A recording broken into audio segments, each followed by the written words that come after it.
that's impressed you recently? I think with Lennon, I've obviously had more chance to watch Lennon. He plays with maturity beyond his years.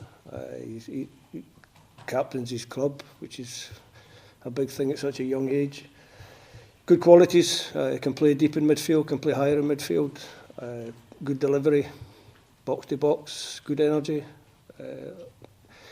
Now we have to see if he can fit in among the group, and I'm sure he's got a big future in front of him, and it's our job to look after him and try and bring him along. So hopefully this will be the start of it.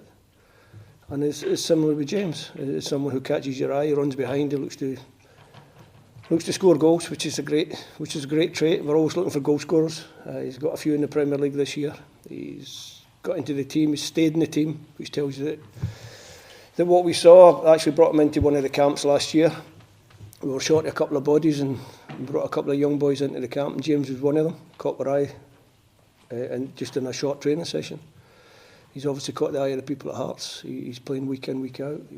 He's got good pace about him, good enthusiasm. And another one that I think can have a big future.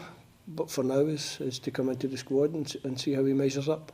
As well as a look to the future, how encouraging is it to have Kieran, Tierney and Ferguson back?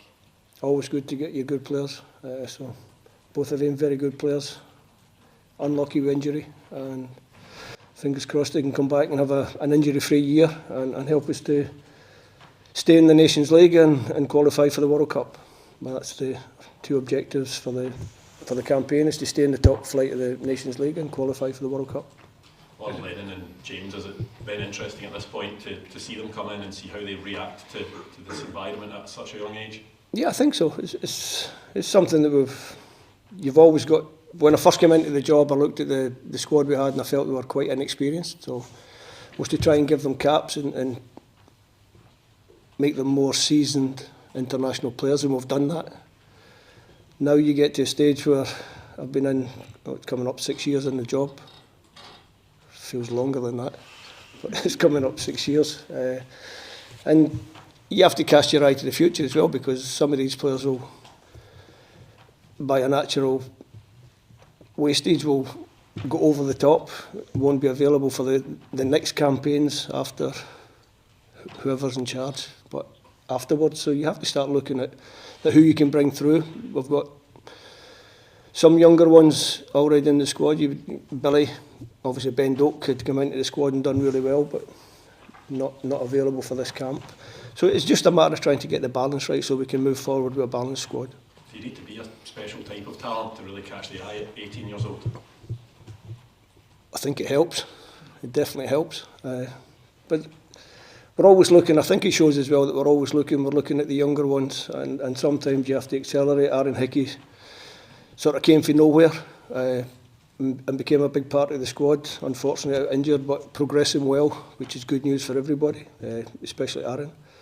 So you're always looking for those younger ones to come along and do well. And obviously if you're playing in the first team at 16, 17, 18, then you will get an extra look for coaches and scouts. So that's what you have to do. Did you speak to James, Steve? I just wonder how a young lad who's played in the Lowland League, Hearts first team to now being called. No, I haven't spoke to him yet. I'll speak to him when he comes into camp. I'm hoping that he's happy, excited and feeling proud. And what sort of message do you think this sends to other youngsters out there? Keep catching the eye, keep playing well, prepare well, train well, work well, and you never know what's round the corner. It's a competition, Steve, for James with Northern Ireland. His father's from Northern Ireland. So I believe, yeah. Does that play into your mind in trying to get him capped early then? No, because I think at under 21 it doesn't really tie them to the country unless they get a multitude of caps. I'd need to check the rules on that one. But no, listen, if he's a good player and he qualifies for other countries, then other countries will be looking at him as well. Just have a feeling it's been a big year for the national team in terms of huge games. World Cup qualification is always a big year, so come the autumn, those games are massive. We all understand how much everybody in the country wants to go to a World Cup. But before we get there, there's also big games. The players worked ever so hard in the Nations League section. It took us a little bit of time to find our feet in the group, but we finished the group really well, and we want to build on that. We want to stay at the top level. We want to be competitive against the top teams, and to do that, we're going to have to beat a good Greece side over 2 games. Yeah, just looking at their record, I think they've only lost twice in the last 12 against England and Germany, so they have a habit of winning games, don't they? No, they're a good team. Good team. Defend well, don't give many goals away. Score goals. Good defensively, can play through the middle, really good on counter-attack. Their away performances particularly catch the eye. I think any team that goes to Wembley and beats England is always going to catch your eye. So we expect 2 tough games. In terms of Kieran Nisbet coming back in, I think he's only really caught the eye and started to flow again in the last few weeks. Was that the difference between Kevin and Longshanland, or could you have chosen both? I could have chosen both. But obviously Kevin scored a couple of goals recently. Sometimes when a striker starts scoring goals it becomes a habit. So hopefully with Kevin that's the case. Can you bring us up to speed with the George Hurst situation? Could he still be added to this squad, or is that one for a... Yeah, it's possible. It's possible. There was a delay in the paperwork. That's something you'd look to do, having watched him recently? Well, there's still games to go before we meet up as a squad. There's always the chance of somebody else getting injured. Hopefully not, because I think we've suffered enough for that. But listen, George is somebody that we've had in mind for a few months. I've watched him recently. He's in and out the Ipswich team, played the cup games. Obviously scored against Forest. I think I was spotted on the telly at the game. It didn't take a genius to work out who I was there to watch, because he was the only one that qualifies for Scotland who was on the pitch. So, he's a player that would help to give us more depth to that position if we can do it. You brought also Liam Kelly back in the squad again. And Kieran, what was the situation with Angus Gunn? Injured.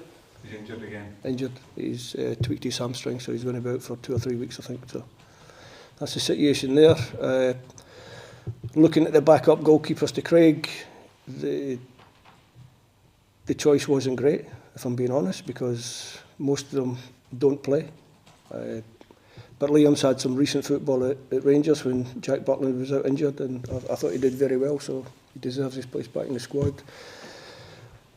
I've started looking down a little bit at younger goalkeepers. Kieran came into the squad in November, trained well, worked well. He's not playing at Ipswich, but he's a young one, so one that I'll keep in and around the squad, and he's good around the group. So. When you take something to move Craig Gordon out of the way, isn't it? Even though 42 years of age.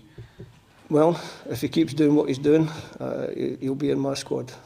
Steve, how important, not just for kind of retention of the top tier in the Nations League as this Greece playoff match, but also looking ahead to the World Cup qualifiers?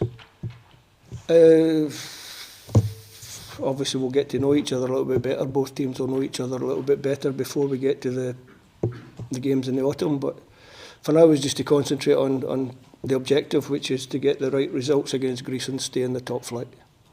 Just how much are you looking forward to getting the squad back together? I know it's a long period between the last camp and yeah, it'll be nice. It'll be nice to get the boots on and get on the grass again and do a little bit of work, catch up with the players face to face rather than over the phone.